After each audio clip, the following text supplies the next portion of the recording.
राम नाम बल बिरथ न जाए, जो सुमिरत सदा सुख पावे।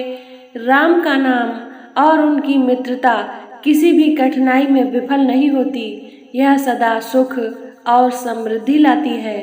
तो जय श्री राम दोस्तों, आज हम आपको किष्किंधा कांड के उस महत्वपूर्ण प्रसंग की ओर ले चलेंगे जब भगवान राम और सुग्रीव की मित्रता का आरंभ हुआ।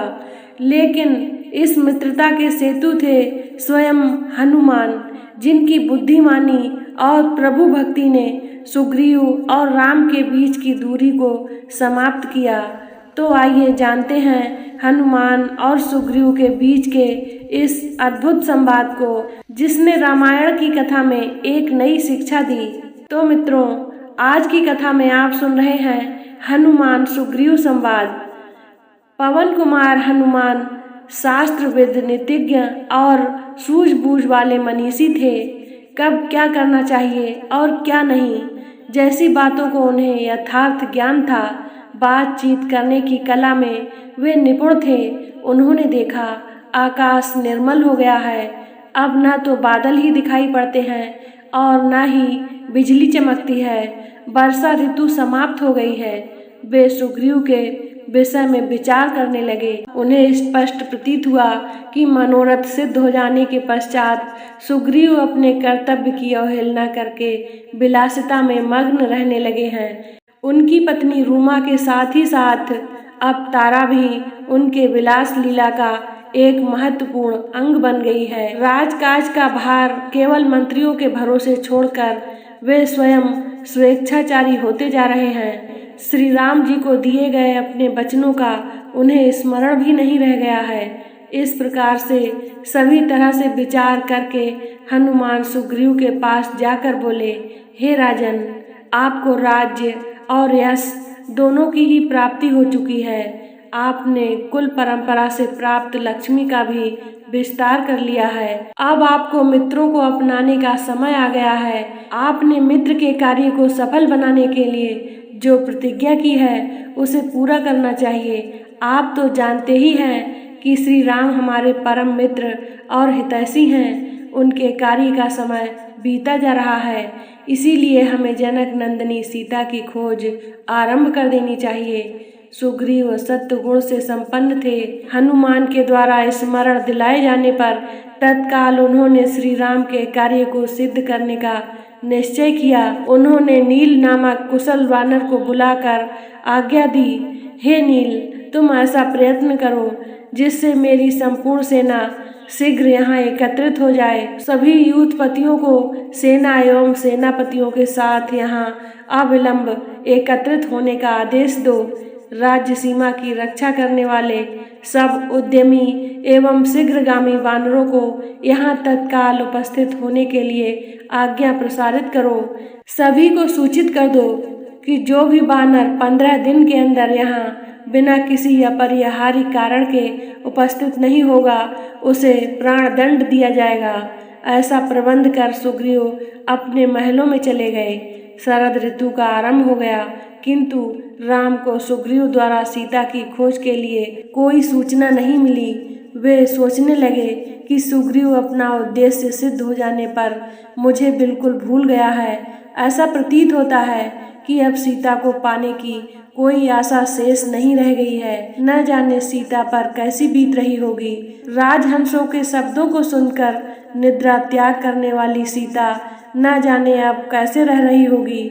यह शरद ऋतु उसे और भी अधिक व्याकुल कर रही होगी। यह सोचते हुए राम सीता को स्मरण करके विलाप करने लगे। उस समय लक्ष्मण फल एकत्रित करने के लिए गए हुए थे।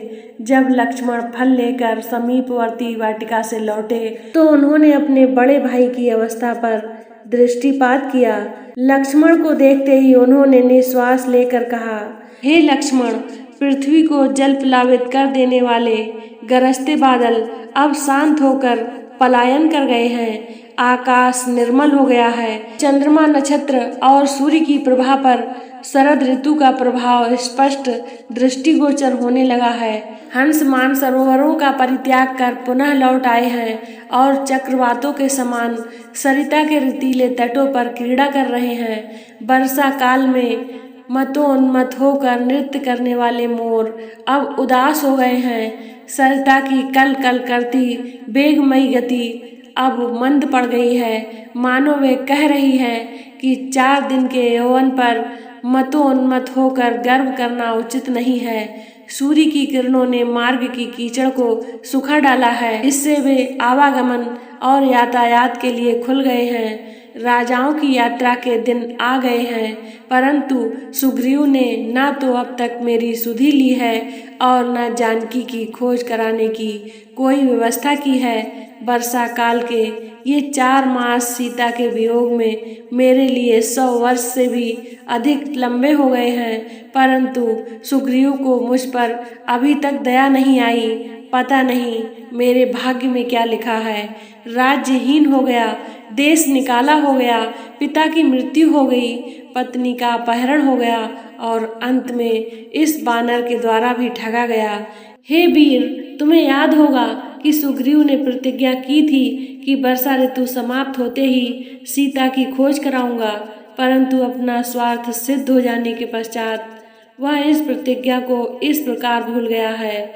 इसीलिए तुम किष्किंधा जाकर उस स्वार्थी बानर से कहो कि जो प्रतिज्ञा करके उसका पालन नहीं करता वह नीच और पतित होता है। क्या वह भी बाली के जैसे ही यमलोक को जाना चाहता है? तुम उसे मेरी ओर से सचेत कर दो ताकि मुझे कोई कठोर पग उठाने के लिए विवश न होना पड़े। तो मित्रों, आज की कथा को यहीं पर विराम देते हैं। अब आइए कुछ अनमोल वचनों को सुनते हैं। कहेहु कपि सुन सखा विश्वासा, मिलई न कुछ संदेह निदाना। तुम्हारे बल और बुद्धि से बाली की तानाशाही भी समाप्त हो जाएगी और सच्चाई की विजय होगी। हनुमान सुग्रीव को विश्वास दिलाते हैं कि भगवान राम के साथ मित्रता करने पर सभी संदेह मिट जाएंगे और धर्म की स्थापना होगी। राम नाम बले बिरथ न जाए, जो सुमिरत सदा सुख पाए। राम का नाम और उनकी मित्रता किसी भी कठिनाई में विफल नहीं होती, यह सदा सुख और समृद्धि लाती है। सच्चा मित्र वही है जो विपत्ति के समय साथ खड़ा हो और मार्गदर्शन करे। भगवान राम के प्रति विश्वास जीवन की हर कठिनाई का समाधान है। सच्चाई और धर्म की राह पर चलने वालों को कभी पराजय का सामना नहीं करना पड़ता।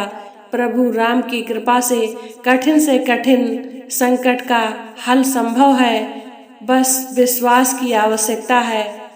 तो प्यारे मित्रों, हनुमान और सुग्रीव का संवाद हमें यह सिखाता है कि सच्चे मित्र का कर्तव्य केवल साथ खड़े होना ही नहीं है, बल्कि उसे सही मार्ग पर ले जाना भी है। हनुमान ने सुग्रीव को राम से मिलाकर उनके जीवन में नई शुरुआत की।